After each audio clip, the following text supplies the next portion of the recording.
World Championships progresses to the final stage. Ironically, they'll play a 7th and 8th place game against one another as well tomorrow. So this is the warm-up, and if somebody gets a big hit today, Paul, tomorrow might be the day that they get their own back. Right, and tomorrow will be critical for both nations. I don't think they have a chance to play for anything but 7 and 8. But the loser of tomorrow's game will be relegated to the B pool. And the winner of the B pool, which is later this year, which you talked about, will move up to the A pool next year. Teams like the People's Republic of China, we get a chance right in front. And Kodama, who's got the only goal for Japan so far in these World Championships, that coming against the Italians in the second game in this group. Well, he would have expected to do more with that, Paul, right in front. He had the chance, and he's had a few opportunities over his first 2 games, and he just couldn't even get a shot away. And I think it's going to be the first shot on goal might go in, and the hard luck that the 2 goaltenders have had. Here's a chance. Oh, a blocker stopped by the Swedish goalie. Well, Neyman is the younger of the 2 goalies for Sweden, just 35 years of age. He acquired his impairment in an accident back in 2007. Only debuted for Sweden in 2016. Out of the 2, you have to say that he looks the more assured.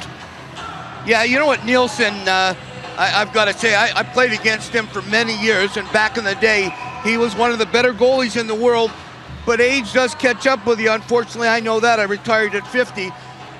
And he's had quite a tough week.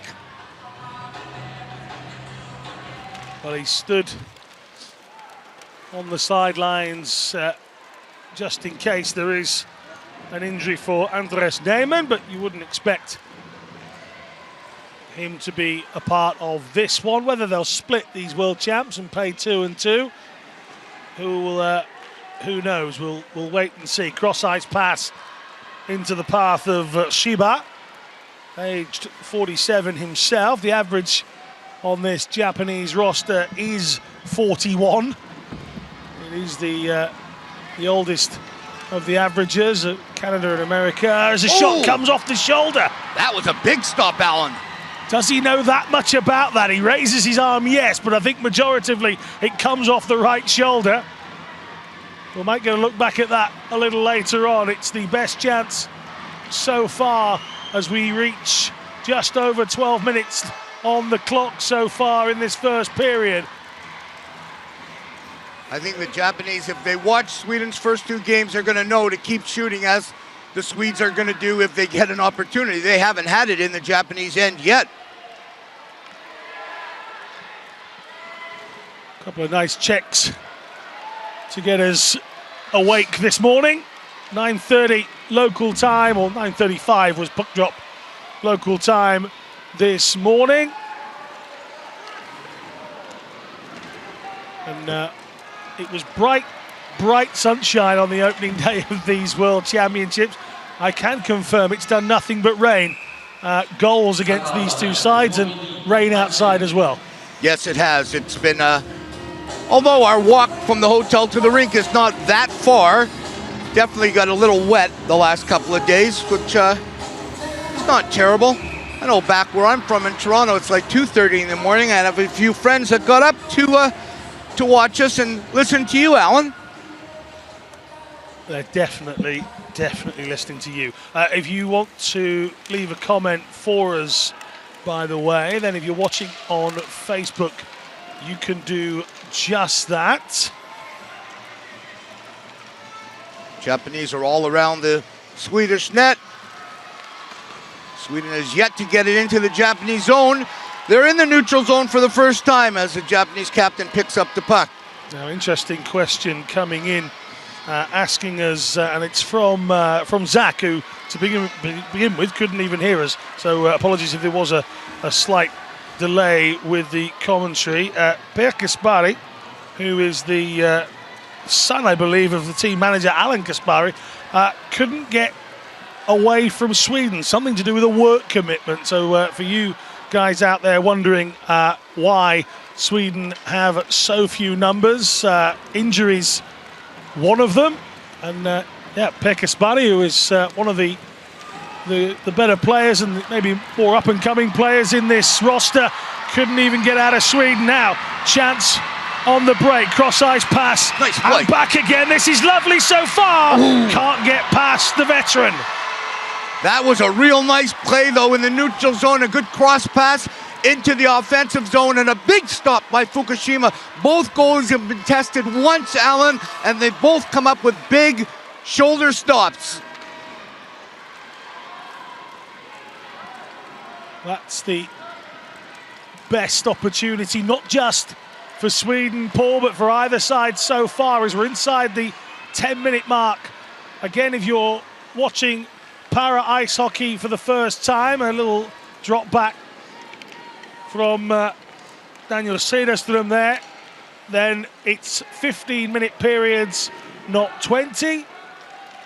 Not a lot else is different. No, nothing. Just the periods. That wouldn't have counted if it went in. It was a delayed offside. Nice shot, though, from outside the blue line, just over the crossbar.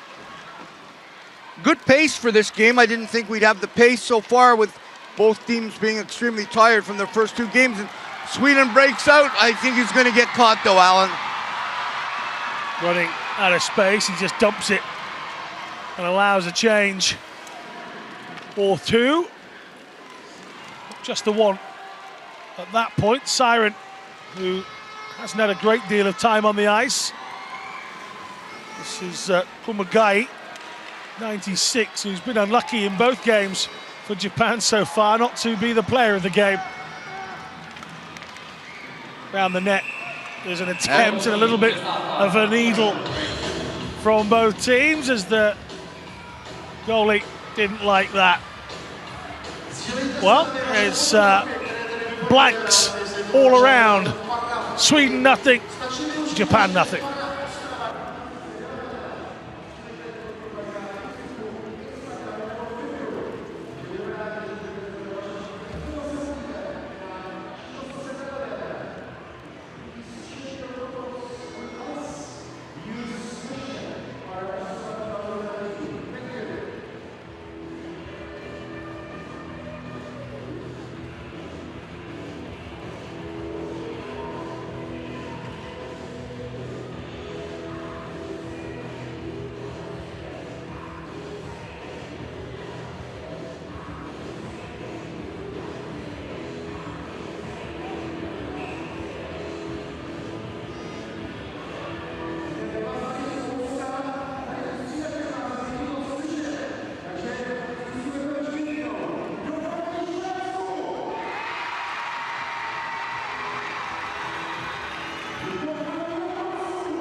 Got a few people tuning in, Paul, and don't forget to let us know where you are watching from.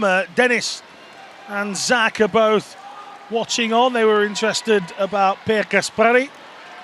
That was the information that we were given, so hopefully, I'm sure Per himself is watching on, interested. Oh, just in front of Gersten, the 26-year-old. Couldn't stretch out any further than he was already doing, but he will come up with possession. He's checked against the boards and loses out, but he's got his teammate Cederström to give him a little bit of assistance, but eventually it's Japan that pushing into the neutral zone and attempt to come away down this right wing. That's Nitsu, number 5. He just gets rid. Oh, you got to get it out of the zone. There, it's out. If Per is actually listening, Alan, we'd ask him to send us a note why he's not here and what he thinks of the Swedish team right now. Well, I think most people share the same vein of thought, or chain of thought, should I say. The Swedes haven't let themselves down in terms of effort and desire. The lack of numbers they may have physically, but in terms of 100%. They've all gone for it. They're going to miss Niklas Ingvarsson, who's not playing today. The number 3 for Sweden, 40 years of age. We don't think he left the ice versus the Czech Republic the other night, and nor do we think that Petter Nilsson did either. So those two really putting in a shift on Sunday evening here in Ostrava, but Niklas Ingvarsson will be a big miss for them. Yes, absolutely. He was one of their better players, and you know, this is a real selfish play. 96 for Japan, was busting down the right side. He had an opportunity here. Look at him go. He's got the opportunity to beat the Swede. He's by him, and then he gives him a little push for an interference penalty instead of just going for the puck, getting his team the opportunity. Instead, now the Swedes have a power play, and the face-off is in the Japanese end. Very, very, very selfish play, Alan.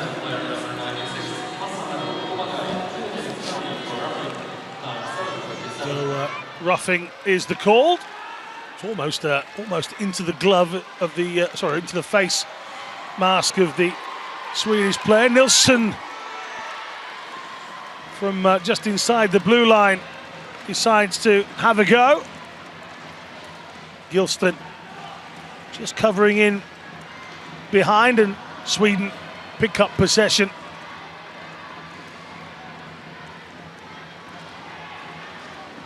One of the downfalls, this ice is extremely fast, Alan. I was down at the ice watching different things in practice a couple of days. It's rimming around to regroup, so here's a chance.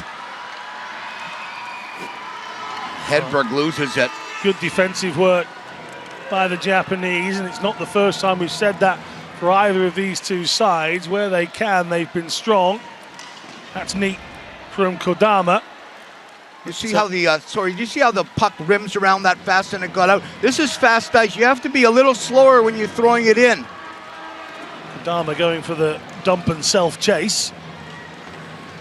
As I mentioned, he's got the goal for Japan so far in this tournament.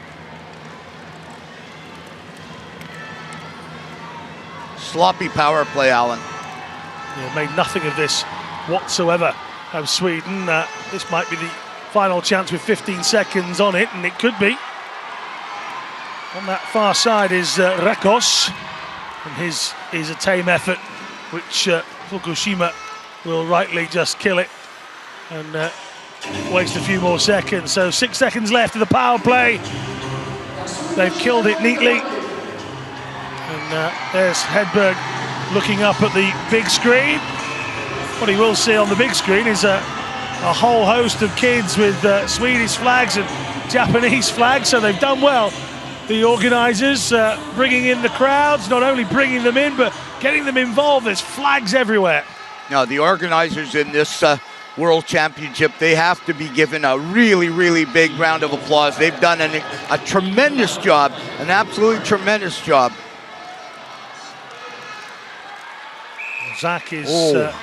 Zach's watching from Seattle. It's 12:30 a.m. there. He says he's not sleeping until the Canada game is over. So it's he's in for the long haul like us, Paul.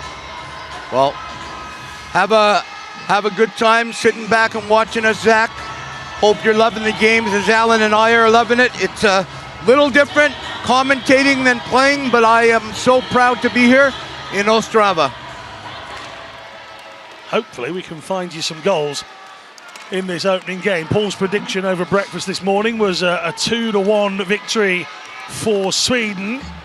You never actually gave a prediction. There's a reason for that. Okay. Then I can't be wrong. Okay. Little check on the near side from Kumagai. Good hit. Oh, he's calling that. Oh my goodness. Wow. Have to allow a little bit of contact in this game, Mr. Referee. Hedberg with a good shot there as he puts his hand up to his head and says, there's contact in this game. It's not female hockey. There's contact in it. Come on. Just going back to Masahiro Kumagai, the number 96 for Japan. There's a few teams in this tournament that wouldn't mind a Kumagai in their roster. No, he's a decent guy. He is two things. He's a good player on his physical play. He's got some talent, and not only the physical play and the talent, he's got a little bit of a bee in his bonnet. You know, he will start some trouble, and sometimes you want somebody like that. He and the captain Kodama, you would say that really are the standout players for Japan so far in this World Championships and many events before that as well. Plenty of experience. Kumagai's third World Championships now. He is 44, but he's full of energy. Oh, absolutely. Just because you're a little older doesn't mean you can't still do it. On the diagonal, thinking that Gilston might get there, but it was wishful thinking more than anything. Kodama around the centre, he didn't get there, and it is Kumagai, and look at the speed he's got. He's caused a few issues there to the Sweden defence, and Cederström just gives a bit of a nod to say, yeah, I knew he was coming. I think the Japanese team would be much better off knowing the Swedes have 7 players to take it, carry it over the blue line. Don't dump it because they just dumped it and it's icing and they come back and waste 20 seconds. One of the guys pick it up, carry it over the blue line, and then get set up.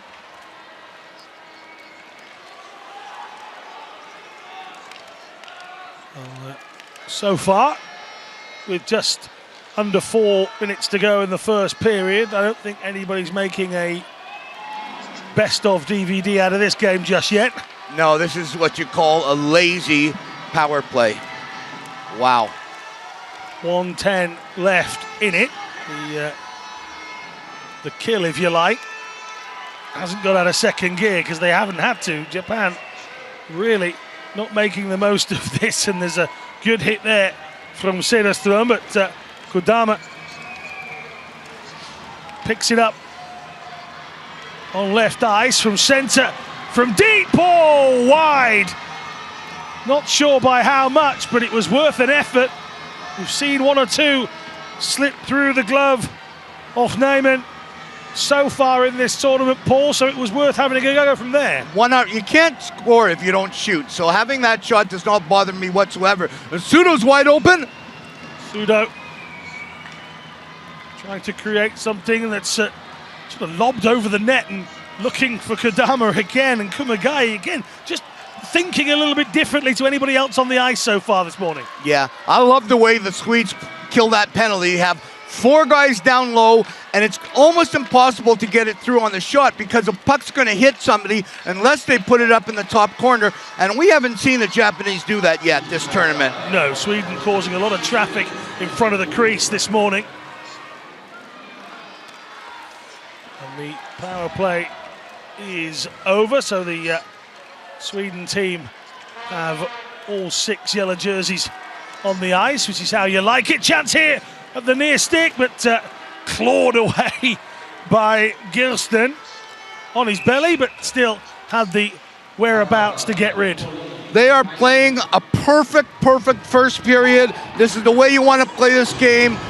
Great stop by the goaltenders. You see it here. Sudo, oh, this is a shot. Sudo, that was just a little wide. Sudo with a shot wide. Here's the other one. Kumagai takes it. He cuts through, and you see how the goaltender comes out there, Alan. He comes out, gets as big as he can, and there's no way Kumagai can find the open cage.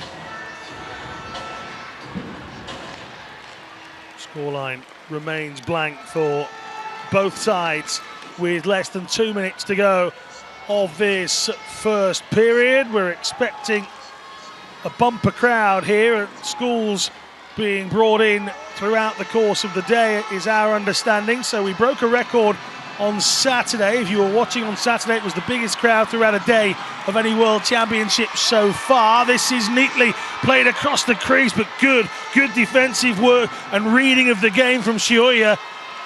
Right place, right time. 1:27.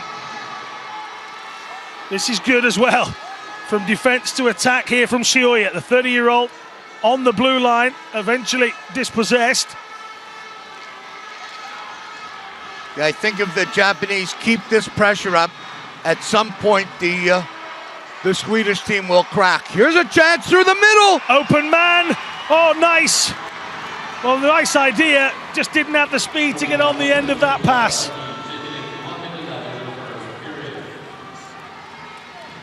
Well, Sweden picking out the open man just left of centre. We thought he might shoot there. He chose not to. Little inside pass to the on-rusher, but it didn't come off. This is nice. Lovely little pass here. 14 is open. I think he has to go for goal there, Paul. 100%. He had the opportunity, and even if he can't get their shot, Alan, the Japanese defender is going to probably pull him down. I don't know why he would throw it back. But you know what? We got to give him a little bit of the due. You know, they've got two guys on the bench. You're a little tired.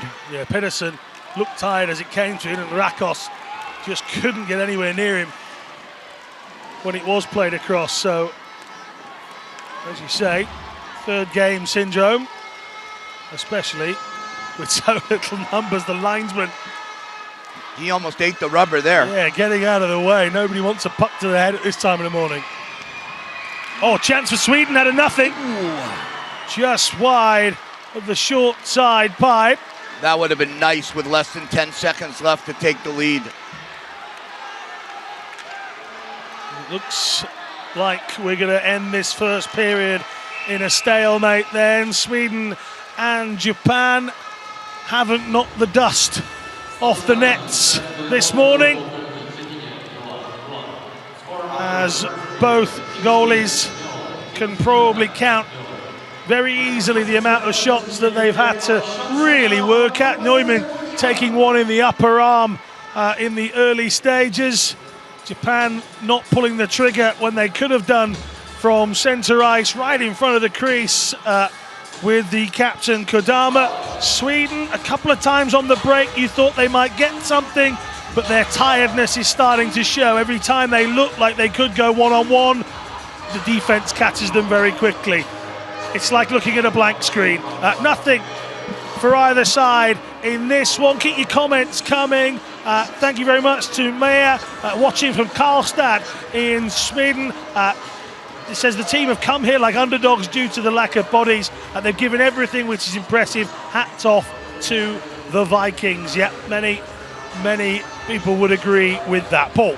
Yeah, they have. I'm pretty proud of the effort. And here's a good opportunity. Nice stop, diving blocker stop. Here's the chance that we thought with a good shoulder. That was probably the toughest one. Good shoulder stop by the Swedish goalie. And here's Fukushima with the one where he came out. Blocker shoulder. This is the best chance for the Swedes. He would have done better there to take it and gone a little wide. He has it here. Little head fake, go wide and put it in, but good play by Fukushima to come out. You would expect America or Canada, any player in that side, to go from right stick to left go. 100%, they would never shoot from there. It never got shifted, did it? And that's where Nielsen sort of let himself down. Instead of trying to go one way or the other, as you say, didn't even shift it on the sticks and take the shot left-handed. No, not at all. They make it, in a play like that, you make it easy for the goalie when you shoot like that. Well, I've had more coffees than there's been shots in this first period. 5-2, Japan's favour. Nothing has nestled. Nothing has been disturbed. Nothing has changed. We started at 0. We finished the first period with just that, the same amount of penalty minutes. But so far, unable to break the deadlock. Join us again in a matter of minutes when we'll bring you the second period of this game between Sweden and Japan.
Zrazu souvisí, že život Allianz vás chrání a nabízí vám ještě snadnější výběr pojištění.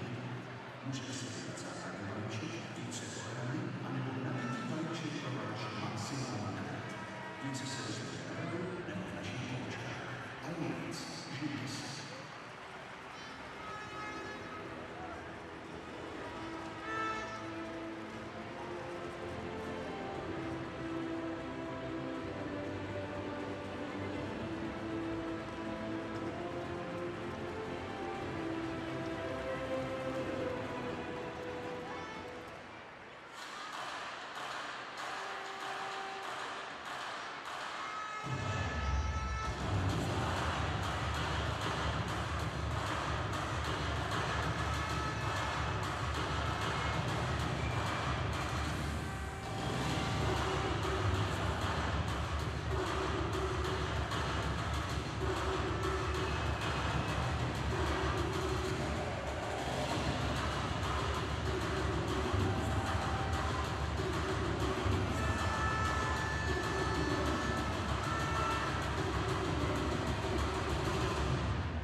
Welcome back to the coverage of these World Para Ice Hockey Championships 2019.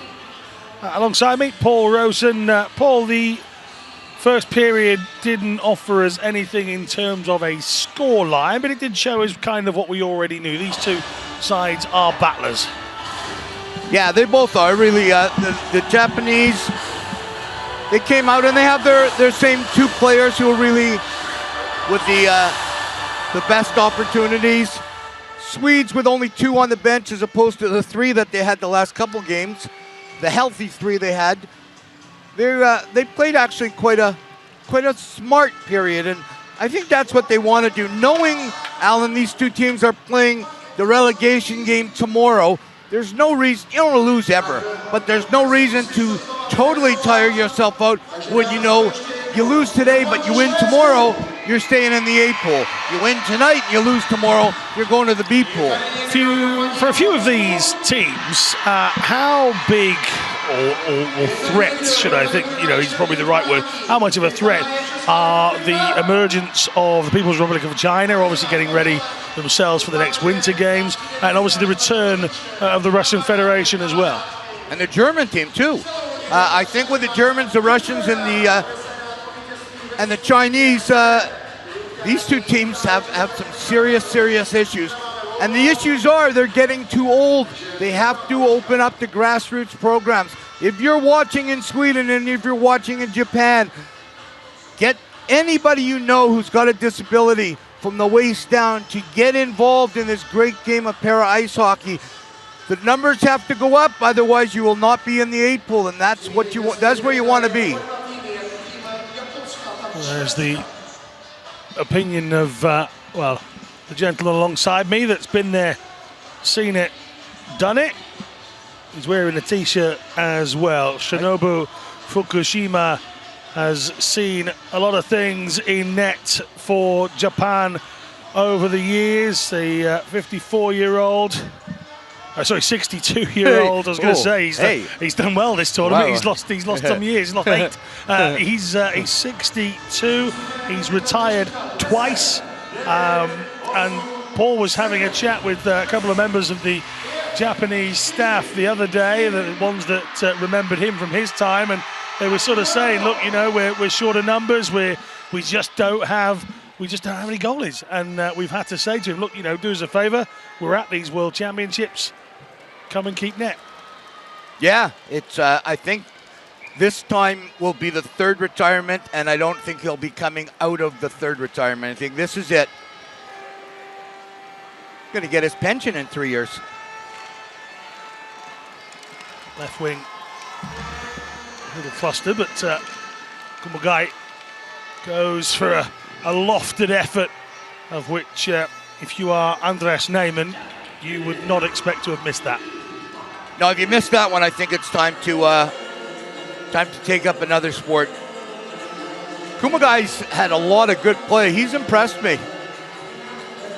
And here one of the squeegees going off, and nobody else wants to come on, but somebody is. He wasn't exactly clambering at the gate to open it, was he? That was Pettersson, 29-year-old, debuted back in 2015. This is Söderström. He's just avoided losing possession, and out to Pettersson on this right side, looking to try and play it forward early towards Gilston. Kumagai right across the crease. Just missed the deflection. 30 seconds in, and a big collision with the boards for Gilston. Maximilian does not want to go into those boards that hard. Cross-ice pass here. Works out for Yoshikawa. Chance for Sora off the bar. Well, the closest we've come so far. That was a beauty, Alan, right off the bar. We've pinged the metal. We heard that up here. People in the surrounding areas thought the church bell was ringing.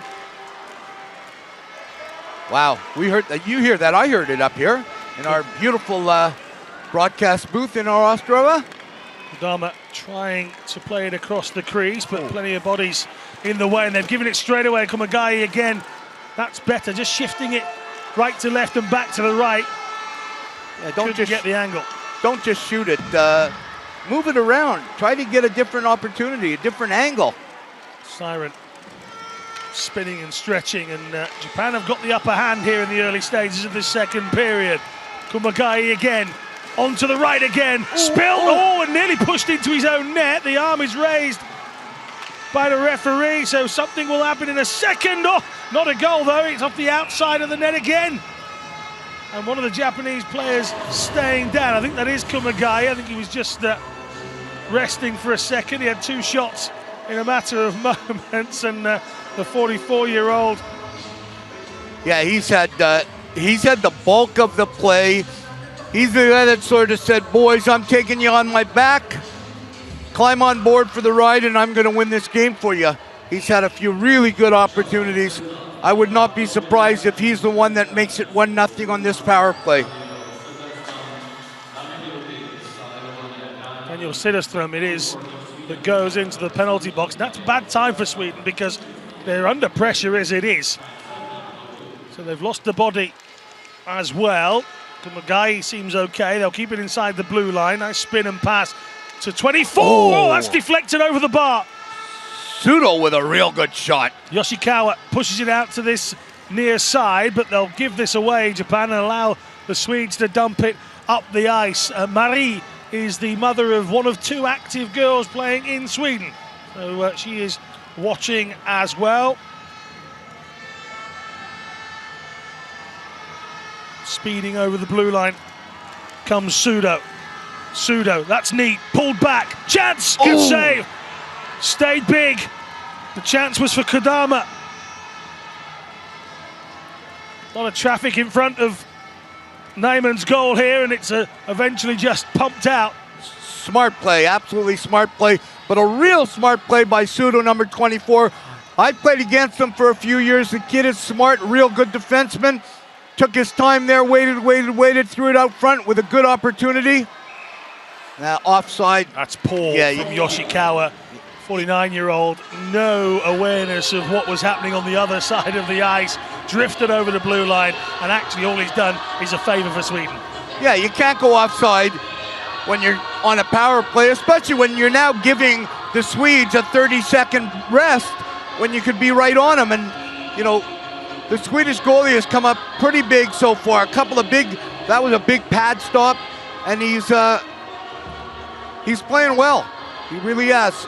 Really is the best period for either side this for Japan. Just under 12 remaining, and just over 40 seconds remaining on the power play, and you cannot fault that.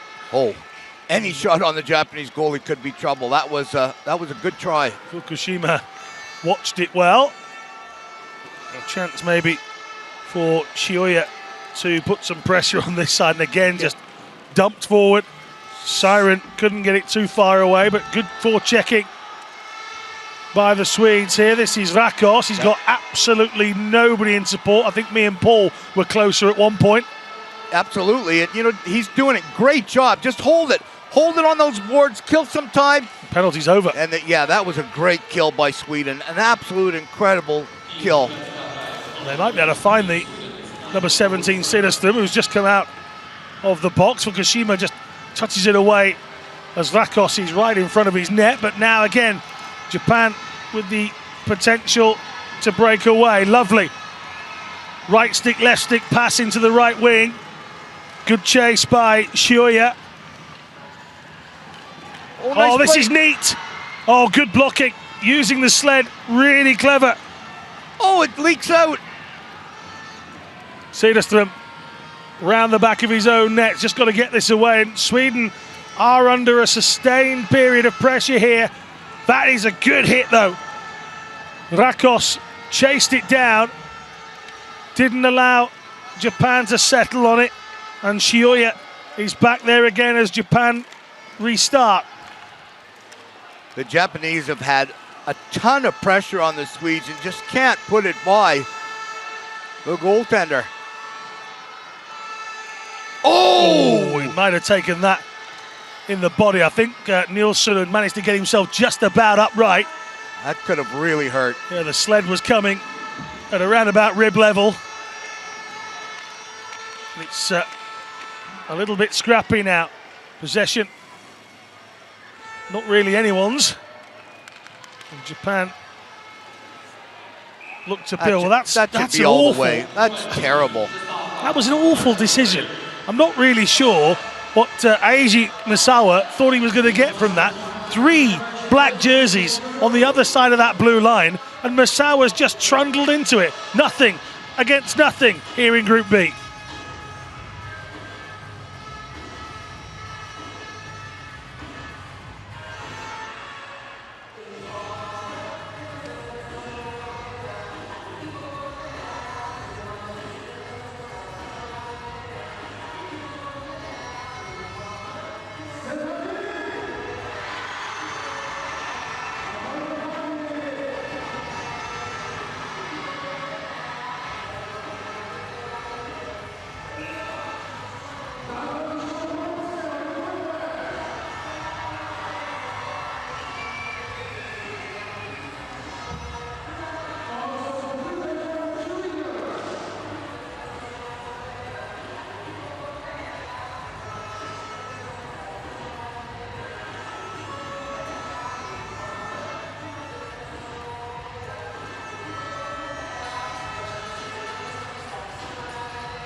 Face off in the neutral zone.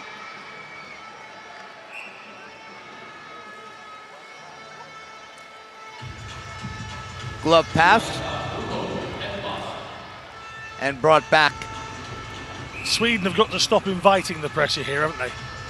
They're making it a little easier for the Japanese. You don't want to do that. We saw Ricard Hartström just deliberating on the bench. Precise pass doesn't find Siren at the first attempt, and then the chase is on. Siren checking, but not winning. And Japan have it on the far side. That's neat. And they create enough space. They're going to go from distance. Neyman takes that comfortably from the shot from Ishii. And I think anytime you can freeze the puck, as the Swedish goalie did there, it's going to be a good time to have a few seconds of rest. And at this point of the game, every second is critical to resting for the 7 Swedes that are playing in this game. And yes, I said 7. Hedberg in the face-off. Kumagai, another straight at Neumann.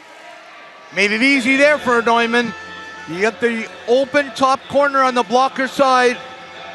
You know Kumagai can do it. 1 goal could be critical here. Well, Kodama, the only goal scorer so far in this tournament for Japan. Sweden's goal scorer not even in the roster today. Ngvasen injured, we suspect. Certainly not dressed to play. So inactive here in the 3rd game. I would hope he'd be back for tomorrow's relegation game. You would hope so. Peterson putting pressure on, but left the puck behind him, but there's still a chance for Yoshikawa. Kodama close.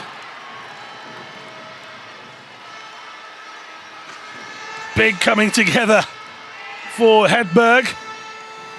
And once again, that man Kumagai is part of it all. Spinning.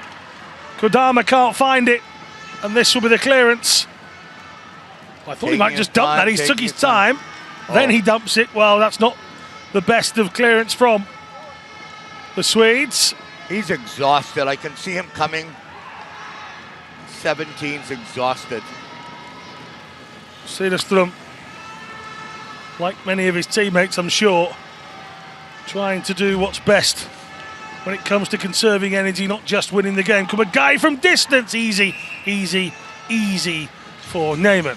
Yeah, Neyman was very happy he got that puck and kelped it in his glove, because the last 2 have leaked out of his glove. Here's another one leaks out of his glove. That has to be an easy stop.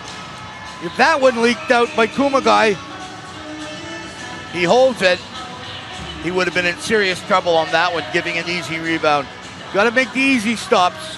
7:15 remaining here in the 2nd period. At some point, Paul, we have to start to wonder whether this will be the first game that goes beyond 3 periods. And I know you've been itching to explain to the newcomers to the sport what happens. We'll wait until the 3rd period for that. Oh, we might pushed it too far. There's absolutely no way that Rakos was getting that. He will get there first. Come out front. Round the net. Oh! Good play from Fukushima, actually. Just stuck his stick out to stop the shot. He was close enough to do that. I think the Swede would have been better taking 2 more strides. Oh, that looked tricky. Pushed away. I'm not sure Neyman really knew what to do with that one. Scary blocker stop there. Offside.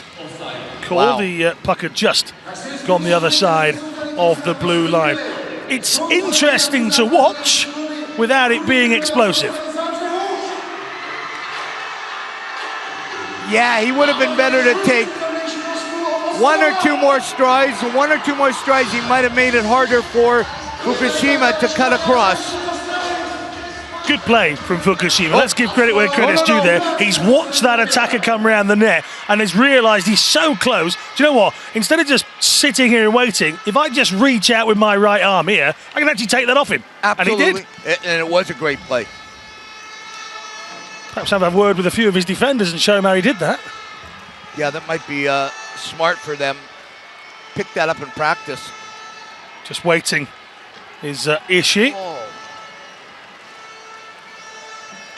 Plays it to the right wing for that man Kumagai again. He's got Kodama waiting centrally, and again they tried to get it to him. Kumagai might try and drive it across. That one hits the bottom of the sled that belongs to Nilsson. How tired must he be? Pretty much every minute of every contest so far. Sudo round the back, looking for somebody to make space. Cedarström, oh, it's spilled out. And there's a traffic jam right in front of the crease. Oh, boy. Somebody tell the man in the helicopter that does the reports, nobody's getting through there. Wow. That's all I can say at this moment. Wow. Yoshikawa picks it up. This is Kodama, the captain. They could do with some of his brilliance. Kumagai. Oh, well, the 90s. The 90s were good for me. The two 90s there weren't so good for them. Kumagai and Gilston. And there's a chance, big chance for Japan. And it's finally been taken. And it's Mamoru Yoshikawa with the goal. Yeah, just a little too sloppy there. Maximilian laid out the Japanese forward at the blue line, but then the puck leaked back in and gave, oh, he wants the puck. He wants the puck, here it is. Lost it, he would have been better off getting it out. Left it to 13, he went to short side. He had a lot of long side open, but he snuck it in the short side. Here it is, pushes ahead, nice pass, took it in. We have a 1-0. I was just saying how tired Nilsson must be, having pretty much played every minute of all three of the games so far. That was a tired mistake, wasn't it? Just lack of concentration at this point in the tournament. Absolutely. He would have never done that when he was 100% rested. And the Japanese took that puck. Obviously, that's the first goal ever scored by number 13 for Japan, and one of the greatest thrills ever is as a player getting the puck from your first win, as a goalie getting that puck from your first shutout. Yoshikawa, it is with the strike that finally separates the two sides. Tussle down on the boards as everyone wants to be involved. Yeah, this one, even though it's only 1-0 and I called for the Swedish 2-1 win, I think this one could be over. I can't see Sweden scoring one, let alone scoring two, as the game goes on. Just don't seem to have the energy levels. It's Japan 1, Sweden nothing here in the second period of this Group B game.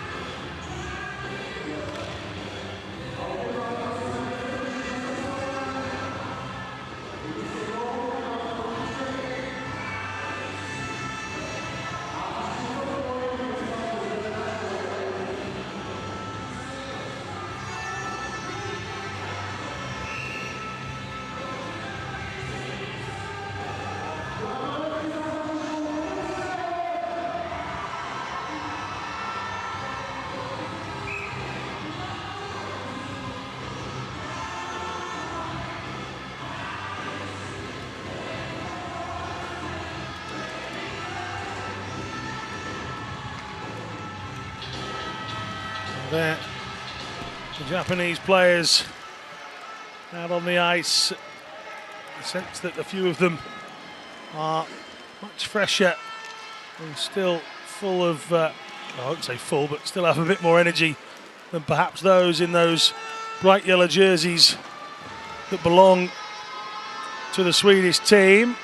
Nilsson on the far side has had some very good games and will be furious with himself at that mistake that led to the opening goal of this game. We're inside 4 minutes of the second period. Does Sweden have a goal in them? There's a few hits to the back by Nilsson there, getting frustrated with Kumagai, and Kadama's over there as well, the captain, and those three don't pull any punches. Oh, off the back of the net. It drifts out for a chance and a looping effort. I think that's Kumagai again, getting in the thick of it with the chance. And I think he's just noticed that Neyman was a little bit too far over on his short side and has thought, do you know what, I might be able to get that in there. I think that was going over the net. Here it is again here. Let's call, let's see. I don't know, you know. Yeah, you don't take that chance. Whoa. It might have just stuck under the bar.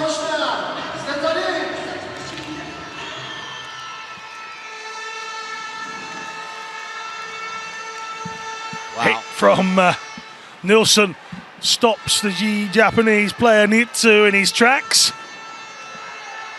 That's what Nilsson does offer you. Yeah.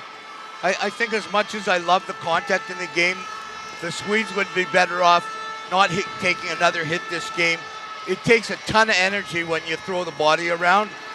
But if you don't know anything different, how do you adapt at this point in time? No, I agree with you. I just think tomorrow is critical because you don't want to relegate. And I can't see Sweden coming back less than 24 hours and beating the Japanese team for relegation. You never know, the heart of the Swedes are pretty big. They've won a lot of world championships in men's hockey.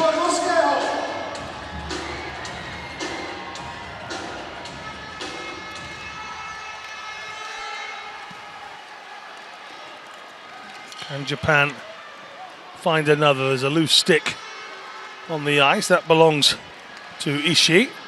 He's managed to retrieve that as Sudo goes round the outside, and Cederström has now pegged his man against the post. Good defensive play there.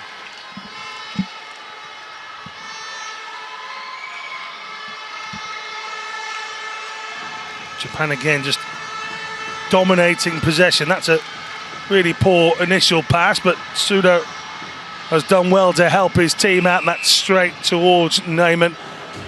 The thing for Japan, though, Paul, is that whilst they're dominating, they are only one goal to the good, and also just little bits of play like that. That was a terrible pass to Sudo. You know, if one of these Swedish players just has a burst of energy and nicks that, there is the opportunity to allow them in here, back into this game. Sweden might only create 1 or 2 chances in the next 1 period and 2 minutes that we have. Might be all they need to get an equaliser, especially if Japan don't finish it off. You're 100% right. The Japanese have been very sloppy. They really should be up 3 or 4-0 right now. Sweden have had the help of the crossbar as well. That frame of the goal has certainly been an extra player. It's probably got more energy than most of these yellow jerseyed Swedes at the moment. Chance to get that away. That's nice, Nilsson, and this is what I'm talking about. If they can utilise the space when it opens up, they might get a chance here. It's just pushed too far ahead of young Nilsson, who does the best thing and slams it right across the crease. But in any other game, 3 more jerseys are on rushing. In this one, 3 more jerseys were nowhere near it. You're 100% right. Nice pass across. It was lovely. Yoshikawa, he's lost out. Can the Swedes have a big last 2 minutes? It took a hit off the back of the sled of Sudo, which allows Hedberg to try and chase. Far side Nilsson now has got to watch the on-rushing Japanese. Chance from close. Neyman, has done what he needs to do. They're still in this. They are, and I tell you one thing, Alan. I've been involved in a lot of world championships. Most world championships, a game this early in the morning with Japan and Sweden would have maybe 200, 300, 400 people. There's got to be 4,000, 3,000 people here. And not just the fact that there's 3,000, they are non-stop screaming. They haven't stopped since day one. I can tell you, my ears are killing me. The guy who's selling the air horns outside has already bought himself a timeshare. Oh, wow, it's noisy in here. He's doing okay. Gilston, Gilston's just nailed his man, and the referee's army's up here, and Gilston may as well go and foul somebody else. Oh, dear. He might get 2 penalties, though. Yeah. Well, he's going to take it. And he's not happy. No. Well, Gilston knew what was coming, and he will make his way towards the penalty box in a moment. He clattered his opponent in the corner, and the puck went all the way to the other end. There it is. Yeah, but I don't know. But it's the afters rather than the initial. It's this one here, I think. Oh, yeah, he got him with his head. Well, you can't headbutt or cocoa butt This is not wrestling. But when you're so tired and you get so frustrated, it's so hard to concentrate fully, isn't it? Oh, I agree with you. You still can't cocoa butt Still in can't do hockey. it, no. Keeping it inside the blue line is Maximilian Dixon Gilston, to give him his full name, and a shot Hey, down the he got centre. one. Oh, well. Oh, Kumagai. Kumagai, he just can't help himself, can Oh. he? 10 seconds left on the clock. They're going to go into the third period a man up. They're not now. That's silly. That is just silly. And this could be Sweden's opportunity. No. Less bodies on the ice. He catches it, and then he whacks him. Why would you bother? Now the difference there, Why the would you Swedish bother? goalie got him with his glove. You can't hurt him. You want to get him. You want to blocker him right in the head. Why would you bother? Oh my God, that is so selfish. Crazy decision Man. from Kumagai. He's about to go into a 15-minute break. And he's put himself inside the penalty box. Strange decision. And it was a stop. It was in his glove. The whistle blew, and then he just whacked his glove. Sweden have 10 seconds. Nielsen, he may as well just pull the trigger. He does! Oh. And he tries to go underneath Fukushima. We've seen that a couple of times with the veteran. We've seen that happen where Fukushima went by him. Smart play by the Swedes. Well, 4 seconds. I doubt this will spill out quick enough unless Hedberg can do something. And there, the Japanese player just lying on the puck, and that brings a close to what was a period that did give us our first goal of this game. It also gave us some very, very strange choices towards the end as well. Gilston serving a penalty for just getting frustrated. Kumagai serving a penalty for nonsense. That was utter balmy from Kumagai at the end there, and I'm absolutely sure his head coach won't agree with what he did right at the end. Sweden 0, Japan 1 here in this Group B game. It's a dead rubber, isn't it? It's a nothing game at this point because the 7th and 8th place contest happens afterwards. But for now, it is a case of all the effort, not a lot to show for it. What we do have was the first goal of this game. It's the second goal that Japan have scored in the tournament. Kodama, who got the first one in the tournament against the Italians yesterday or the other day, finally feeding off an opportunity for Yoshikawa to open the scoring pool. Yeah, absolutely. And that was a very simple glove stop. That's Here's Sudo one. rattling the bar. That was a really good shot. There it goes. You see it bang. And we heard it up here in the broadcast booth. Right in the angle as well, wasn't it, of the bar and post. Absolutely. And Kumagai, who we said his name a lot today, he takes a shot. Simple stop by the Swedish goalie. A bit higher here from Kumagai. He might put a bit more pressure on the goalie. Or get it over a little to his chest, and you might have, this is the mistake. Nielsen will feel terrible. Yes, he will. Goalkeeper could have come out a little more, but you can't fault him on this one. Anytime it's one-on-one, and he puts it to the short side just under his glove. Yep, Yoshikawa, it is with the difference maker as it would be. And we talked during that period about the long swaves of pressure that Japan had. 14 shots to 4 really emphasizes that. Sweden just couldn't get away. One of those shots was right at the end inside the last 10 seconds. So 14-3 until the final few moments. 4 minutes inside the penalty box for Sweden, just a couple for Japan. Yes, 14 shots, one off the angle of post and bar, one nestled in the bottom of the net, and that's the difference maker. Make sure you join us for the third period. Has Sweden got anything left to give here on day number 3 of these World Championships? We'll find out together in a couple of minutes.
So we're back inside the Ostrava arena here in the Czech Republic, the World Para Ice Hockey Championships of 2019. It's into day number 3. We're into period number 3 of our first game here in Group B. And this is more of a prequel to what will happen tomorrow. The 7th and 8th place game will be between these two sides as well. Both of them had lost both their games so far. Japan advantage, but it's not over this, is it? No, it's not. Japan have been extremely sloppy. They've had 90% of the play.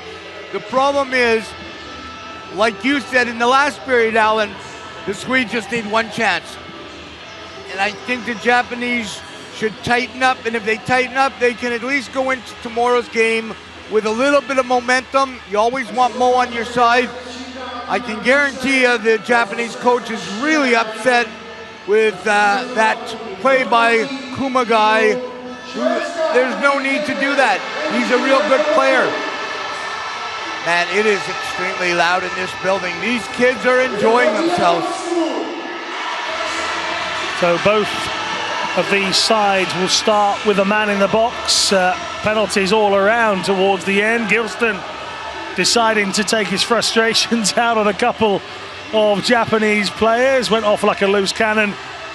And then for some, we've been talking about it all the way through the break, that Paul Rosen has played a lot of hockey in his time, and he can't for the life of him think why you would bother at that point in the game to put yourself in the penalty box going into the third period against the tired team when you're 1-up. It seems ridiculous. It was ridiculous. And Kumagai, maybe that's why he doesn't win the man of the match award. I don't know, it's just a selfish play. The goalie stopped it, it went in his glove, the whistle blew, and then you whacked him on his glove. And you're not going to hurt him by whacking him on the glove. The only thing you're going to do is hurt your pride and hurt your team.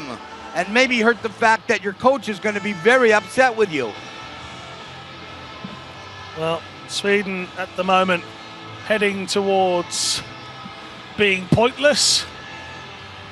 Don't mean they're pointless, obviously. Don't misrepresent me with that. But out of the group, at least. Well, I suppose let's look at this from a different perspective. If they were to lose today and come out of the group having won nothing, they would swap that for one victory being in that playoff game. Yeah, today doesn't matter whatsoever. Pride-wise, it does. Well, but you got to win tomorrow. Yeah. If you win tomorrow and win today, that's great. But if you win tomorrow and don't win today, you really don't care. If you win today and don't win tomorrow, that's when it hurts. That's definitely when it hurts. A team that loses tomorrow will be very frustrated because their program will be hurt a little going to the B pool. And you can guarantee the teams that are in the B pool in that tournament, and it's sometime at the end of this year, correct? Later in the year. Yep. They will be working extremely hard to take that open position in the A pool, which will be next year. Do we know where the Worlds are next year? Do you know what? Somebody told me that earlier and I completely forgot. Okay. We'll come back to that, shall we? It's somewhere in Europe, though, I would think. Yeah. So the third and final period of this game.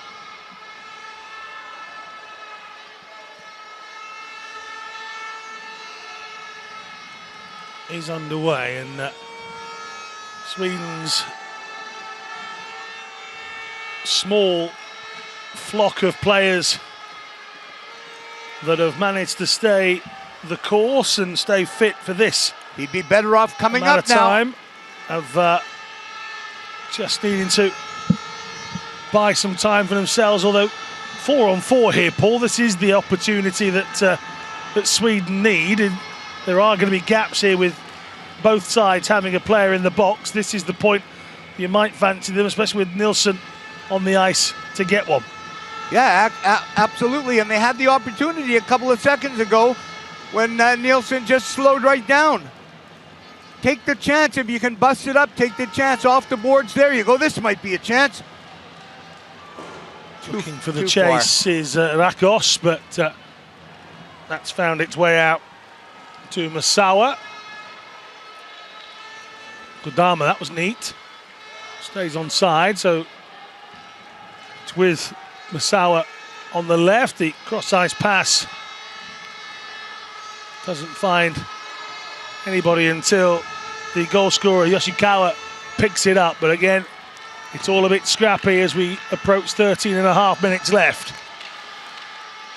Just shot it all the way down. Little stop. That'll count as a shot on goal, as if Fukushima left it, it would have gone in. Swedish penalties over, but they only have 5 seconds left in their power play. Short-lived. Kumagai will be back out. What else could he do in the last 13 minutes, Alan? Wow, that is only something I think that Masaharu Kumagai will be able to answer. Hopefully he answers it with his skills rather than his temperament, but we'll see. Spinning around is Rakos. He's battling against two, and he's doing all right at the moment. He seems to have halted the slide. He is Kumagai, oh, underneath the stick. I wonder if these few thousand kids in this building know that there's an off switch for that horn. You wish. You wish.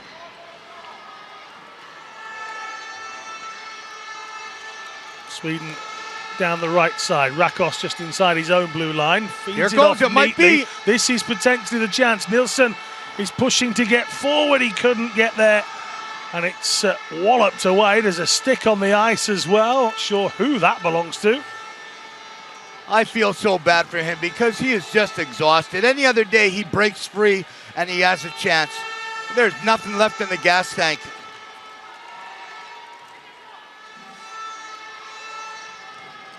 I'm trying to figure out who that belongs to, because as far as I can see, everybody's got two. And everybody does have to. It could have been from the shift before. You'd think the linesman would pick it up. Yeah. Referee dancing out of the way. And a drop back from Hedberg. Oh, he just missed a chance there. And then Hedberg with the check on the Japanese captain. Nilsson. Nice neat play. That's nice as well. Oh, it's just behind Gilston. 26-year-old really hasn't been able to make an impact on these World Championships at all. He took a knock in the opening period of the opening game, and he really hasn't looked like the Maximilian Gilston that we were promised. No, and Maximilian does not look like $1 million right now. He is extremely exhausted. There he is right there. He's smiling. He's a nice kid, but he's exhausted. Well, at least they can throw a smile on the face at least.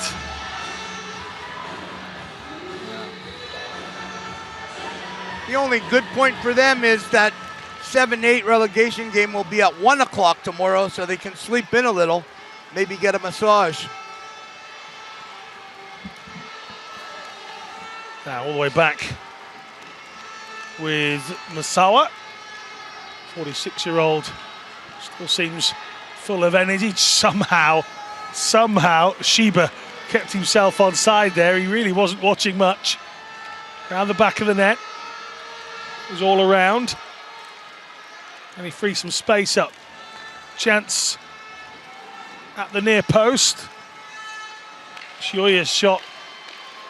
Nice spin around. More of a tickle. That is Nilsson getting it to Gilston, who needs an option.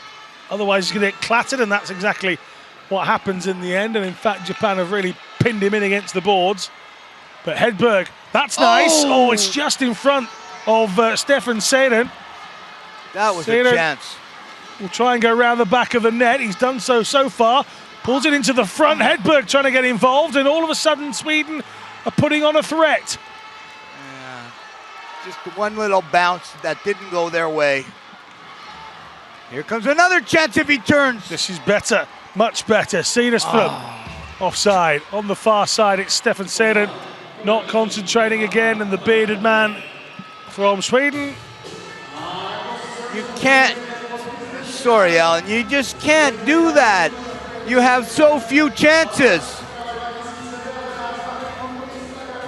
Well, 1-0 for Japan. We'll be back in a moment.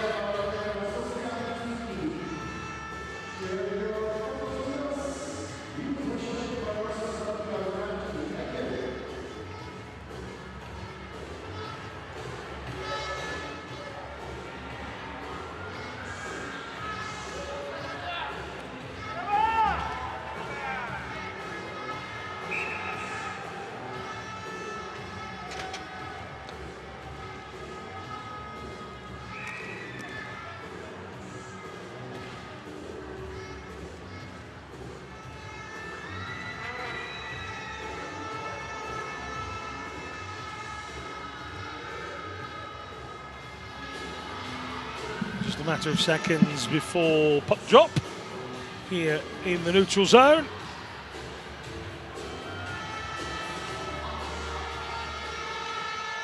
Again, as Paul Rosen was saying, plenty of people in the crowd, and the local organisers have done a tremendous job of filling seats for this World Championships. Again, if you're watching on Facebook, on that stream, using the World Para Ice Hockey Facebook page, then please don't hesitate to drop us a message. Easy one for Neyman to take in the glove. Drop us a message, let us know where you're watching from and maybe who you're supporting. Some people watching this game in anticipation for the games that are coming up here on day number 3. And I can tell you that those games are as follows. It's Canada versus Korea next. After that, USA take on Norway, and they're expecting another bumper crowd tonight as the clash for the top of Group B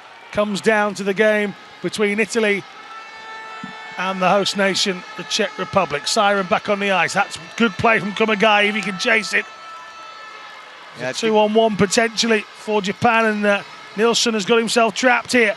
Not what he wants, because there's a man coming right behind him. Nilsson knew what was about to happen. Sudo wasn't about to let him off. And more good play from Kumagai. Yeah, a little bit of sloppy play here, but there he goes now, Kumagai again. Oh. You know the one thing that goaltender for Sweden's doing a little different today than he did in game 1. He's getting his glove on it, here it is. He's not squeezing it, but it's leaking out right in front of him so he can put his hand down. The last game, he was doing the same thing, but it was squeezing out a little more for a replay. A rebound, pardon me. You gotta squeeze that though. Young goalies, if you're watching, just practice. Get somebody to shoot on you continuously. Squeeze that puck, squeeze that glove. You can't let that leak out. Oh, big hit on Cederström. Sweden keep hold with Rakos on the far side, but he's taking a tumble. He and Shiba are tangled up a little. Chance to play this forward if they can. That's neat. That's nice. It's Shioyu. But eventually he is pushed out. But Paul from Sweden, they've given it straight away. Chance here, right in front of the goal. Can they make the space for the shot? No, in fact, they've got it in each other's way there. And now Sweden might have the chance. And there is an opportunity. They're all looking for the puck right in front of the goal. It's up the other end, boys. Here comes Sweden. He's doing exceptionally well. Chance for the shot. He's got it! What a strike that is! That is absolutely tremendous work from Rakos. Let's go back a phase here, Paul. There are 4 people on the ice looking for a puck that's about as existence as the Easter Bunny. It doesn't exist over there because Rakos has it right at the other end of the ice and he slams it home. Unbelievable. I have never seen anything like that in all the years I've been involved in this game. Here it is. There's 4 of them. Everybody's looking. They don't know where it is. Even the cameraman hasn't realized he's got away at that point. No clue. And then, and that can't go in. That's on the ice. Look at this. What a heartbreaker. Oh, yes. You got your stick. Look at his stick. Why is your stick not on the ice? His stick's in the air. If his stick's on the ice, it hits it and goes in the corner.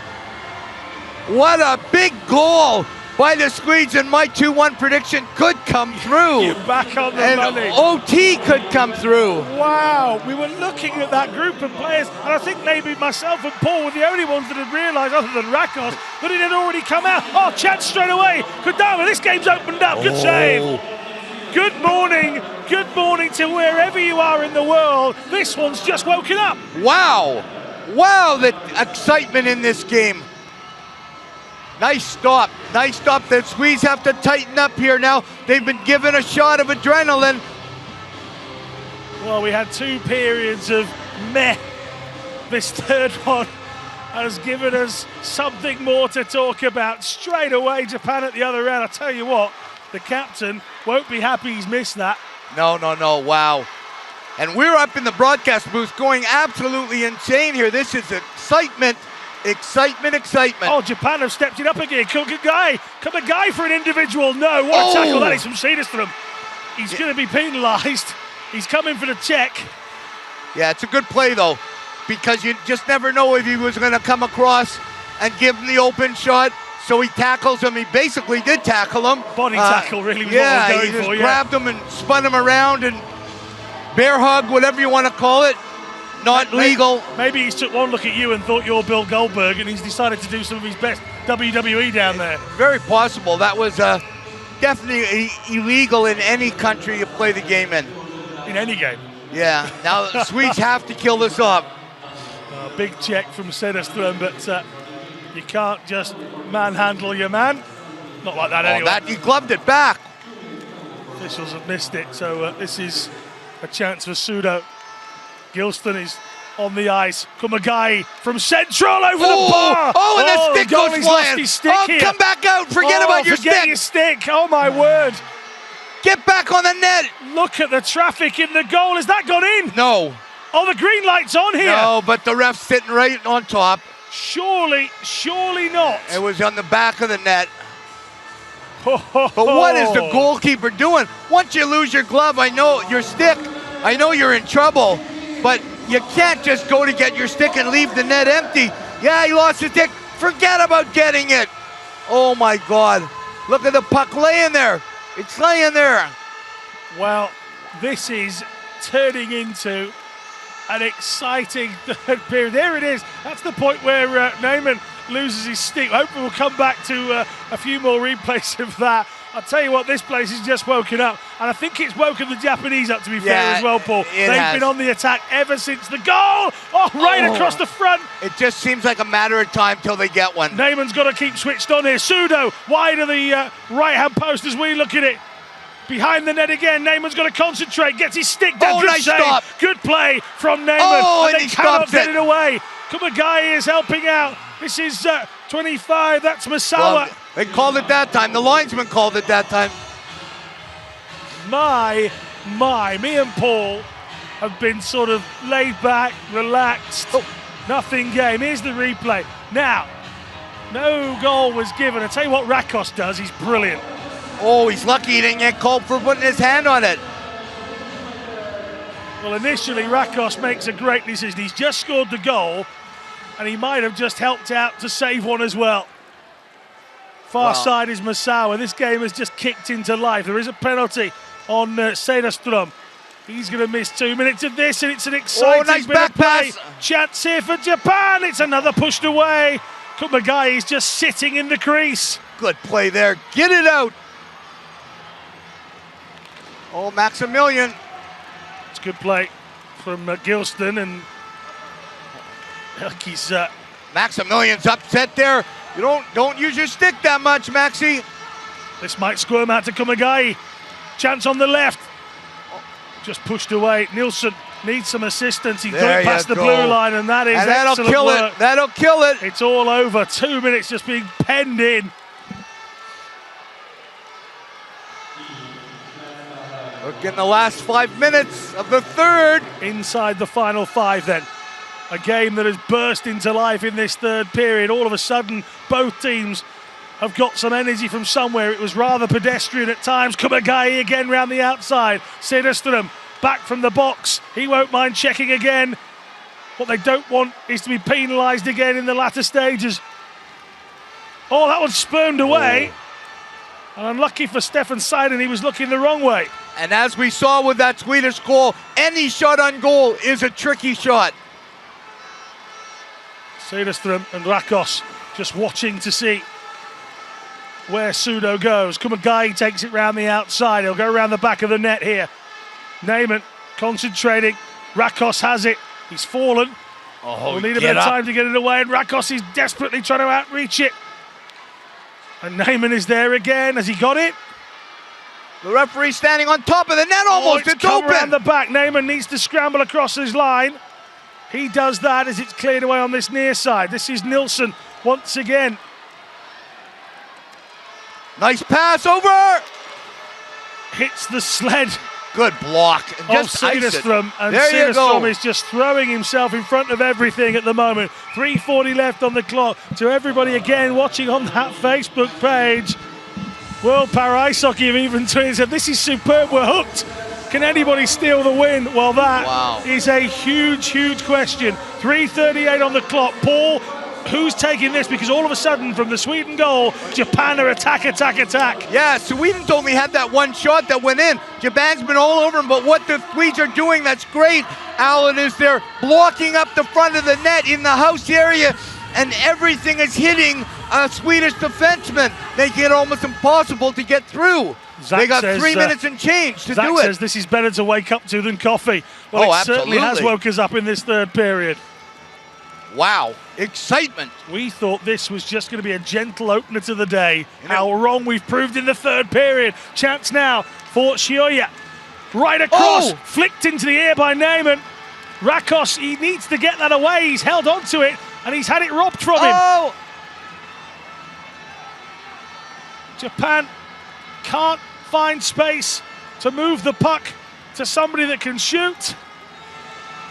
Look at the traffic in there. It's almost like the last one where they didn't know where the puck was. Well, it's come loose this time, but not to any avail. And Maximilian wants to go off. Yeah, Bad Gilston time, wants Max. to go off. That's an awful time. In fact, two of them are leaving.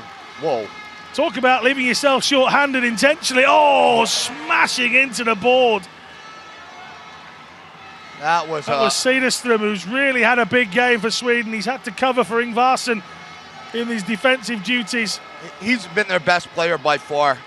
He and Nilsson have really put a shift in again, and it'll be Cedarstrom again to try and get there. He's done it, you know, and if he can turn... He's being held! Oh, my God. Well, nothing was called. No penalty from any of the officials, so Sudo has now caught Cedarstrom, who's on the deck again. Nilsson, now if they can turn and go, there might be a break on here if Nilsson can put it down the line. Oh, nice little elbow there. He can. Rakos, the goal scorer, will turn. 2 minutes left in the period. And I did say this might be the first game that goes past 3 periods. Oh no! You might set it too really early. Here. Oh, what a save! What a save that is! That might have been the best save in his career. He's stayed as they're going to ice it again. Stayed wide and somehow kept the puck out. Paul, explain to us what happens if it stays 1-1. Okay, so we'll go into a sudden death overtime, which is 5 minutes. If nobody scores in that sudden death overtime, it'll go to a shootout, 3-shot shootout. Wow, 1:35 on the clock. Everybody getting in touch with us is enjoying themselves here in this action. Paul, they're going to have a short break here, but me and you are just going to chat this through. Brilliant from Rakos. Crazy scenes. We've never seen anything like that before. Everybody looking for it, and all of a sudden Rakos has put it in the net. Neyman, just there. Wow. As you said, he only had to move his body a little bit to the left, but he had to get there quickly. Wow, that was the best save he's made in the tournament. Sweden calls a timeout because they just have to, get a little relaxed. It's not like, they've got a set play with 5 guys that are going to go out. They only have 7 guys, 2 on the bench. But it gets them a 30-second break. It gets them that opportunity to maybe relax for a second. It gets the goaltender a chance to really appreciate what he just did. And what he just did was probably the biggest save of his career. Wide open corner, and he dives across, catching it in his shoulder. This third period has been exciting. Well, there is Andreas. It'd be heartbreaking now if it doesn't go to overtime. Next man is waiting and ready. 1:34 on the clock. Who does this come out for? It's wedged in. Sudo leaves it for the captain. Kodama, can he come up with something in these dying moments? 1:20. Would be heartbreak to lose this one. Not too much because you get tomorrow. I tell you what, did you see that at the bottom of your screen? Really tussling. Yeah. They're staying for them as tight, the Swedes of the 5, as tight as they can to the goaltender. Very smart. Peterson is back out on the ice. He doesn't have a great deal of time out there. This is good from Kumagai. It's not the first time we've said it. Oh, he tries a pass to the left side of him and it doesn't come off at all, and then that one is just Get it out, don't be fancy. whacked away, but it hits one of the Japanese players just about on the blue line, and it allows Japan to come, but they've given it away themselves, and Sweden don't want to hold on to it. Peterson just gets rid. Here's a hit from Rakos, who's done tremendously well in this third period. He's got the goal. He's jabbing away to try and get that puck. Oh. Nielsen just hoists it long, dumps it, and hopes that they can chase. They can't. Sorry there, Alan. That was a silly play because he had enough time to just throw it down nice and it would have killed the rest of the game. By doing that, it now gives 20 seconds to the Japanese team. I can't believe they're not calling a timeout to put a set play in here, but they're not. So 20 seconds still gives them a lot of time to set something up here. Swedes have to win this draw, Alan. 20 seconds and on the clock. And they do. They win it. Have won it. Can they get it away? This time they do, and that'll end it. Should give us an end to this contest, and it should give us the first game. Oh, unless Nielsen can steal that. No, he can't behind the net. So that is all we've got here. Oh, and a penalty! No! No! Wow. No, Mr. Referee. Right at the end, the referee's arm is up.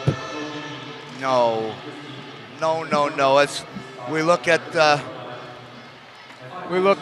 geez, 2 seconds left. Yeah, there was a little bump down low, but we're going into overtime. There's been 4 or 5 plays, Alan, down deep in the Swedish end that have not been called. Hedberg is furious as they call that one to go into overtime. That is, in my opinion, an extremely bad call. Well, we only have a matter of 3 minutes the gap here. This must burn. You know, you've just done 15 minutes. You're going to do another 5, and all you get in the gap there is 3. And, well, for obvious reasons, they've got to get it over and done with. Plenty of other games still to come here, but a 3-minute gap, Paul. You're going into overtime. What does your coach say to you? How does he come out and deal with this? Well, it's going to be a little different now. As the Swedes, you've got to kill a penalty. So all you want to do is get the puck out and try. We saw that last power play. How they didn't score, I don't know. But they just got to do it. They got to get rid of the puck, get it down as much as they possibly can, and then hope they can kill this. If I'm the Swedes, I just play as defensive as I can to get this 5 minutes done, go into a shootout, because as maybe suspect as the Swedish goaltending has been, the Japanese is even worse. So in a shootout, I think I'd go with Sweden just because of the weakness in the Japanese goal. And that's nothing against the Japanese goalie. He's 62 years old. I hope you understand that outside. I'm not slagging him. I'm just giving it an actual fact that at 62, he came here to help the Japanese team. Reaction times alone at 62 are going to be slower than your average goalkeeper. 100%. Absolutely. There you go. Well, we're halfway through the little gap that we've got here. You can see on the screen, again, look at that. 100% accuracy from Sweden in the third period. They had a shot. They scored a goal. And that is exactly what we were talking about with Japan. You can have 9 shots. You can have 12 shots. You can have 7 shots like they had in the first period. If you don't put more than one away, an equaliser is just around a corner. Especially, the situation you have in goal. You do that, you're in serious trouble. That's what happened. That was a very weak goal. It was right along the ice. We saw Fukushima's stick up in the air. If his stick was on the ground, young goalies watching, or any goalie watching, stick has to be on the ground. If it's not on the ground, what's the point of having a stick? I feel bad for the Swedes right now because they have worked their bottoms off, and they're going to start this overtime. Well, the good thing, even if they lose in overtime here, they've got enough momentum, enough strength, belief in themselves. Maybe they get number 3 back tomorrow. The day off is all he needs. And I wonder if, now we're going to overtime, by the way, I do wonder if some of the Swedish players aren't saying to Rakos, what are you doing scoring? We could be in the changing rooms now in a break. We could be done. We've got a game tomorrow. What are you doing scoring? We've got to play a bit more now. Yeah, I don't think they're saying that, but... They might think it if they come out on the wrong end of it. Yeah. Well, both these sides will be desperate to get this one finished either way and get themselves a break. Sweden starting with a body down. They've only got 3 players on the ice here. It's 3 on 4. Well, no, it's 4 on 4, but we ain't got a penalty. Yeah, of course they have. Yeah, we're in down to 4. Overtime is 4 on 4. Sorry, I'm completely switched off for a second there. Of course they have. People that one don't inside know, the box. Go on, Paul. Yeah, people that don't know, we play 4. You take 1 man off, and you go 4 on 4 in overtime in sled, in pair ice hockey. I was too busy thinking about something else there. Here it comes to Pseudo. Oh, good nice save. stop. That's excellent. Well, I'll tell you what, Naismith has another been stop. big. Another big stop. Well, he's been huge in this the third period, and he's already been massive in the opening 40 seconds of overtime. Oh, that one trickles past the post. Nielsen. You have to get it down low. Get it down. Nielsen not tries up to the pick middle. off Rakos, and they can't find Off the Kumagai, board. and that'll go away down the far side. It's neat from Sweden in the end. This is Pseudo turning. He, Masawa, Kumagai are all on the ice, so too is the captain. I don't think you'll get Kodama off. Kodama it is, darting forward. Kumagai on the left side. Pseudo. Masawa is behind him. He tries to drill it across to Kumagai, and Nilsson will get across play. and just hammer it across the bottom of the boards and away. And the Swedes are playing a nice little triangle. 2 men low, 1 man high. That's the way you have to do it with 3 men. Don't go too far. Don't go too far. He went too far, Alan. Cederström comes across the block. Rakos needs to get across here. The shot is in. Hold on. Wow. Swedish goaltender is playing off his mind right now, making the blocker stop with his glove. Here it is. It comes across. Great stop. Here's another one. Watch this one. I think it hits the post. Rattles the pipe. Had it. Boom. Oh, 2 inches to the right-hand side, and Kumagai has a goal that he's deserved since game 1. He still hasn't netted here at these World Championships. Kumagai could score 6 so far. 10 you want to seconds just get it out remaining. here, get it out. 10 seconds remaining in this period. That's smart. Penalty's Nilsson. over at least. Nilsson just gets it away. Hedberg's going to be fresh. As fresh as he can be. Here he comes. Right side. Kumagai's missed this, and this might be the Swedish opportunity. Nilsson just dumps it behind the net.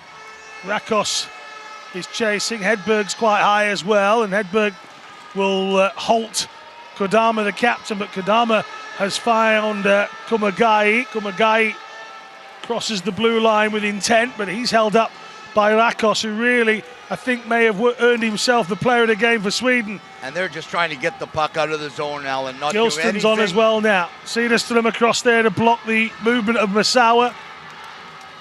Kumagai still on the ice, 2:17 remaining. I said that Kodama probably won't come off the captain during this overtime. He hasn't, and that's a chance if Sweden can turn and go. They can't. Pushed out to this left-hand side. Gilston just doesn't have any of the recognisable pace that we're used to. He's exhausted. Absolutely exhausted. Nice hit there. But it's down low. They missed it. Shoulder to shoulder. Nilsson having to work hard defensively now. Sweden, do you try and mount an attack, or do you just get rid? No, you just get rid of it. He hasn't so far. He's just played it out left now. And actually, Gilston has read that better than the Japanese defender Pseudo, but Gilston's then left it behind him. And you can see with every push of his stick on the ice, there's nothing in the arms of Maximilian Gilston. Hedberg getting across there. He's got a little bit left. Cederström coming over to help. Well fed back by Kodama. Kumagai now, it's a big chance. Sweden have two players racing forward. He almost had a breakaway. Nearly found the pass. Decides to just pummel it forward himself, offside in the end. Wow, oh my God, was that close. It just hit the back of Pseudo's sled. Otherwise, Maximilian would have had a chance to end this. Well, that was nearly a chance. It's actually 15 Hedberg, and timeout has been called, I think. by Japan. It was actually Hedberg that was racing clear, the other bearded fellow in the Swedish team of 15. And as you say, Nilsson just trying to play it diagonally into his path, and it hit the bottom of Sudo's sled. Wow. Right at the back as well. It could have only been a matter of inches that stopped that from going through. Yeah, Maximilian and Hedberg I keep mixing up, but Hedberg would have had the chance there to end it and be the hero after 2 penalties that he took that he didn't think were actual penalties. So this has been excitement galore, especially in the 5-minute overtime. Wow. The third period gave us more than the first 2 altogether, really. Oh, I know we got the goal in the opening couple, but it never really burst into life like it did in the last 10 minutes of the third period. It might have given us more than Sweden and Japan's given us in their first 2 games. You want this to go to a shootout now. This will be great for the fans that are here. Probably over 3,000 school kids. 61 seconds on the clock. Is there late heartbreak in overtime? That one's trundling through, and the officials are calling that back. Another puck drop here in the neutral zone. It's to the side out for Sweden. A chance for Nilsson, gets across, comes inside. Nilsson late on his right stick. And it's a penalty. Just edged away. Japan are going to lose someone. Fukushima has touched it away. And we're going to play the last 42 with advantage to Sweden. It's 2-1 of yours, Paul. It's still on, 42 seconds left. Hold on to your hats, folks. Sweden might just give us a grandstand finish. But even if they can win it in a shootout, you get 1 goal for the shootout, so it'd be 2-1.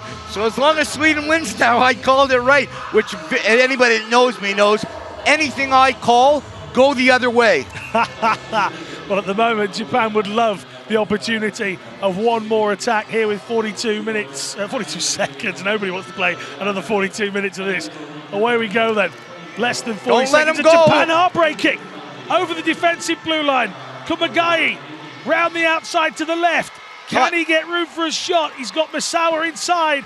Kumagai! Oh, that low. almost went through short-handed. Out to the right side. Gilston. Now would be the time to be a hero. Plays it forward for Hedberg to chase. Kumagai has it. He knocks it forward. Come out, Nielsen. Neiman has come out and got it. This one's going to a shootout, mother. The first game of the tournament that doesn't give us a victor in normal period time. It doesn't give us a victor in overtime. And we're going to require penalties. And if you see the Zamboni coming out, it's not coming out to clean the entire ice. It's coming out to just clean a strip in the middle for the shooters, so we can make it a little easier. There's a lot of snow that piles up on the ice over the course of a 45-minute game, over the course of a 15-minute period. Although they are coming out to move the net, so maybe they are here at these Worlds. They've got cleaning the entire ice. They would not be doing that. Yeah, they're probably cleaning the entire ice. I've never seen this before. Normally it's just a 2-pass down the middle of the ice.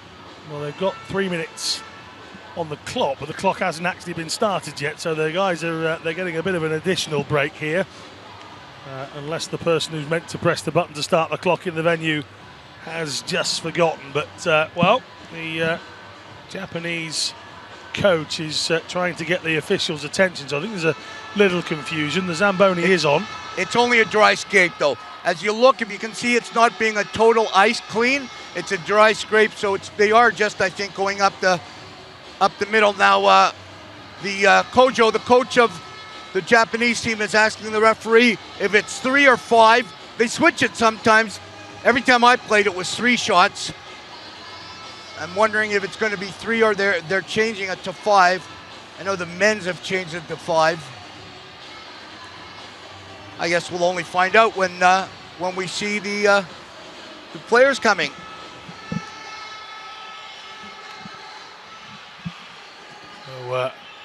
We'll be back with you in a couple of moments. Get yourselves ready, more excitement to come.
So welcome back to the coverage of the World Para Ice Hockey Championships 2019. The pressure, what pressure? This guy's 62. He's been there many times. I'm sure this is not his first rodeo by any stretch of the imagination. Penalties is what we have, 3 for either side. If it can't be settled after that, we switch goals and it goes to sudden death. Here is Gilstedt for Sweden, first up to try and tackle the obstacle that is the Japanese keeper. He's done so. 1-0 for Sweden, and it's Gilsted's first time finding the net. It might be in a penalty situation, but he's held his nerve, switched it, hold it, get the goalie out of the way, and pretty much an empty net. We're not expecting Fukushima to have the biggest amount of movement here. Next up for Japan, it's the captain, Kodama. Kodama faces him up. Oh, big save! Big save! Well done, Neyman. And the captain, who got the first goal of the tournament for Japan in their second game, misses their first penalty. 1-0. Wow, what an exciting first round, Alan. And we're going to the second round here. Sweden scores this one. They force Japan to score to stay alive. He's coming down. It looks like he's going to force him. Oh! Blocker stop. That was a good try. He head fakes to try to get Fukushima to Sudo's coming next. He head faked to get Fukushima to bite. Fukushima wouldn't bite. He tried to go under his blocker and he made the save. This is a big one for Sudo. I played against Sudo. He's been around a long time. Sudo takes the puck. Right hand. He's got it. He's waiting. Left hand, right hand. Oh, it leaks out and it's by. Sweden could win it with a goal here. Allen. It was spinning. Wow. Spinning top. He went right hand, left hand, back to the right hand. Let's see it again. Right hand, left hand, back to the right. A good stop, and he spun him around and it went wide. Rakos scored the goal that got us level. Can Rakos score the goal that wins the game for Sweden? This crowd has bought into this. Here comes Rakos. It's slow, it's deliberate.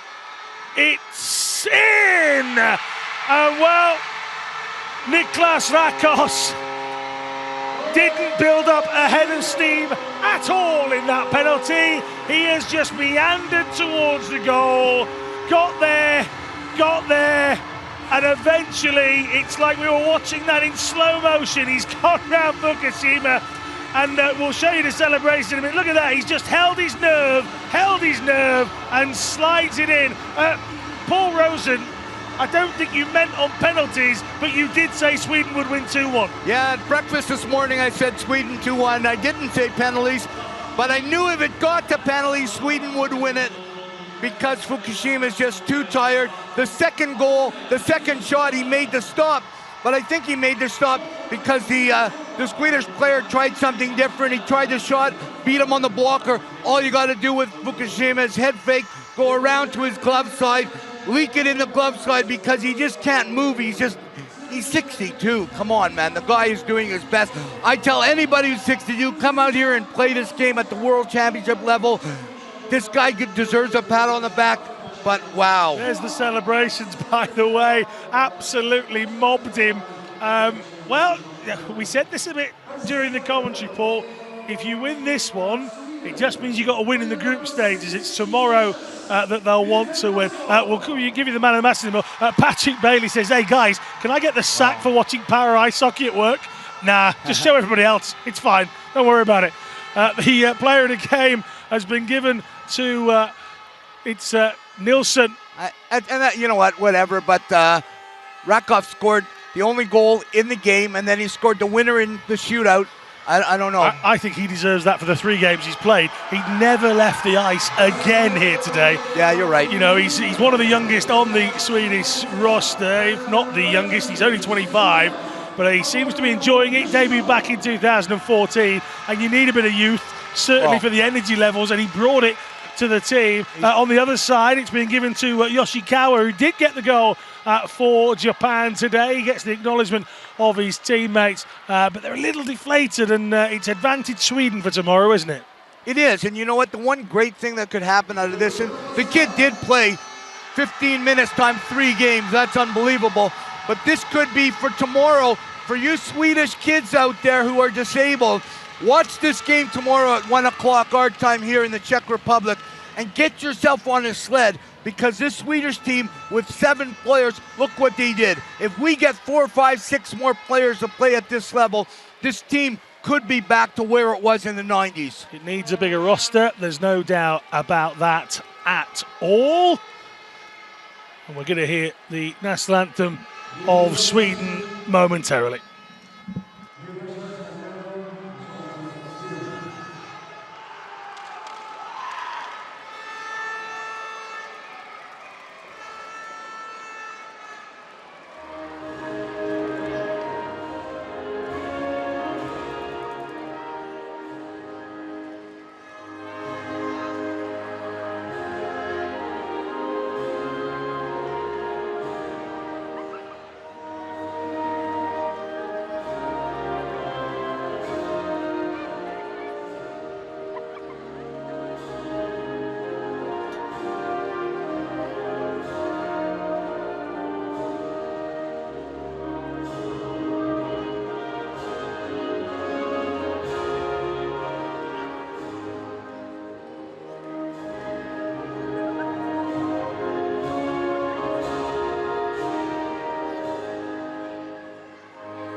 Well, they will have enjoyed that. It's tomorrow that they'll want to enjoy it again in the 7th, 8th place. It means that Sweden finish in 3rd in Group B, and Japan will finish as they did in Pyeongchang without a victory to their names. But tomorrow is the big one for these two. There's some respect being shown between the two sides. They've battled and battled. They've got to get back to the hotel. They've got to rest up. First game tomorrow is 1 p.m, so there's quite a bit of time for them to do so. It's only 11:45 local time. I said 11:45, nobody's going to understand that. So 11:45 a.m. local time. They've got over 24 hours before they need to take to the ice, even for the warm-up. So get rested. What do you do? What do you do? You know you've got 24 hours. How do you go about it? Well, you want to get a good meal in you right now. You want to get some rest this afternoon, maybe a whirlpool tonight or a massage. You want to hydrate quite a bit, get a good night's sleep. Get a good night's sleep and just get ready. Get ready to do it. Tomorrow will come fast, but I think Sweden will get their number 3 back tomorrow. And I think that little bit of push, that little bit of momentum that came from winning this game, especially the way they had to do it, kill a penalty in overtime, man, hats off to them. See the Japanese players, there's just that look of disappointment on the faces, and they are aging faces as well. We talk about Sweden needing an injection of players in total. That goes the same for Japan. If you're watching out there and you have an impairment and you are thinking about taking up the game, and well, Japan as a squad, as a roster, it needs some younger players. The average is 41, 62 in goal, 49 Yoshikawa, 47 Shiba, 48 Sudo, 46 Misawa. You know, they brought a couple of youngsters here, or they brought some debutants here. Ishikawa, the number 8, barely played. We had Wada, number 31, hasn't featured at all, so perhaps didn't even travel in the end. They're youngsters, in theory, they're youngsters, 30-year-old and a 32-year-old. Kodama, at least, as a captain, is somebody you can build an entire roster around, isn't it? Absolutely, and you know what? There are a lot of guys out in Japan that played the game that maybe took some time off.